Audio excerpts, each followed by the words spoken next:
ચોરી કરનાર પર ગાડીઓ કસાયો। મંદિર ચોરી પર હર્ષ સંઘવીનું નિવેદન। 1 વર્ષમાં 94% મંદિર ચોરીના કેસ ઉકેલાયા। પોલીસે મંદિરમાં ચોરી થયેલ સામાન પરત કર્યો। હું આ માટે પોલીસને સલામ કરું છું।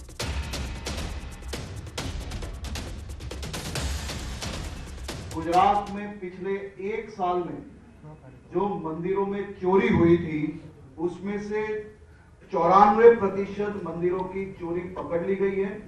मात्र पकड़ ली गई है इतना ही नहीं, ये पकड़ने के बाद भगवान की मूर्तियां, सोने की चेन हो या चांदी का सामान हो, ये सभी सामान वापस लौटाने के लिए पुलिस स्टेशन में नहीं लेकिन पुलिस खुद मंदिर में जाके संतों की हाजिरी में सभी ट्रस्टीज को सामान और आस्था का सामान वापस लौटाने में सफलता प्राप्त की।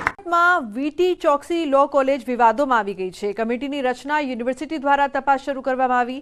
યુનિવર્સિટીએ હાઈ લેવલ કમિટીની રચના કરી છે। કમિટીમાં રજિસ્ટ્રાર, પરીક્ષા નિયામક, ડેપ્યુટી રજિસ્ટ્રાર સહિત લો ફેકલ્ટી ડીનનો કમિટીમાં સમાવેશ કરાયો છે। તો વિવાદ અંગે યુનિવર્સિટીના કુલપતિ કિશોરસિંહ ચાવડાનું નિવેદન। આ સમગ્ર મામલે નિષ્પક્ષ તપાસ કરવા આચાર્યને રૂબરૂ બોલાવવા સૂચના આપી છે। કમિટીના સભ્યો આ મામલે નિષ્પક્ષ તપાસ કરશે। મહત્વનું છે કે વીએનએસજીયુ સંલગ્ન વીટી ચોકસી લો કોલેજના નાપાસ વિદ્યાર્થીને ફર્સ્ટ ક્લાસથી પાસ કરવાનો મામલો ગરમાયો હતો।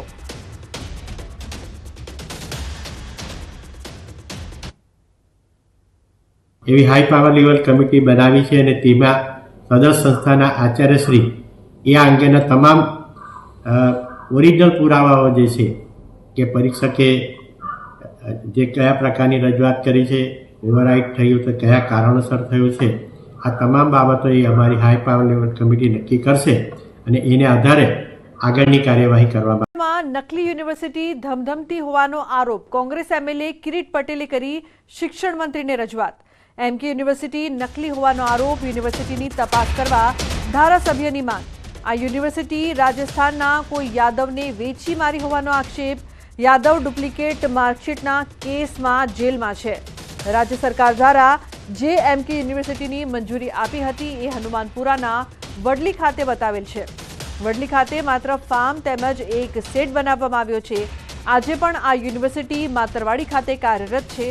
આ સાથે કિરીટ પટેલે કહ્યું કે ગુજરાતનું ભાવિ જે ઉચ્ચ શિક્ષણ લઈ રહ્યા છે એવા વિદ્યાર્થીઓને બચાવો અને આવી યુનિવર્સિટી તપાસ કરવા માંગ કરી છે। નકલી યુનિવર્સિટીઓ પણ બની રહી છે। અગાઉ પાટણ ખાતે એમકે યુનિવર્સિટીને મંજૂરી આપવામાં આવી હતી। વિધાનસભાની અંદર પણ અમે આ બાબતે રજૂઆત કરી કે આજે પણ એ યુનિવર્સિટી રાજસ્થાનના કોઈ યાદવને વેચી મારવામાં આવી છે અને યાદવ પણ ડુપ્લિકેટ માર્કશીટો અને ડુપ્લિકેટ ડિગ્રીઓ વેચવાની અંદર આજે રાજસ્થાનની જેલમાં છે। તો નકલી અધિકારી બાદ હવે યુનિવર્સિટી પણ નકલી જોવા મળી રહી છે। એમકે યુનિવર્સિટી નકલી હોવાનો આરોપ લાગ્યો છે। યુનિવર્સિટીની તપાસ કરવા માટે ધારાસભ્ય દ્વારા માંગ એમએલએ કિરીટ પટેલે કરી છે। શિક્ષણ મંત્રીને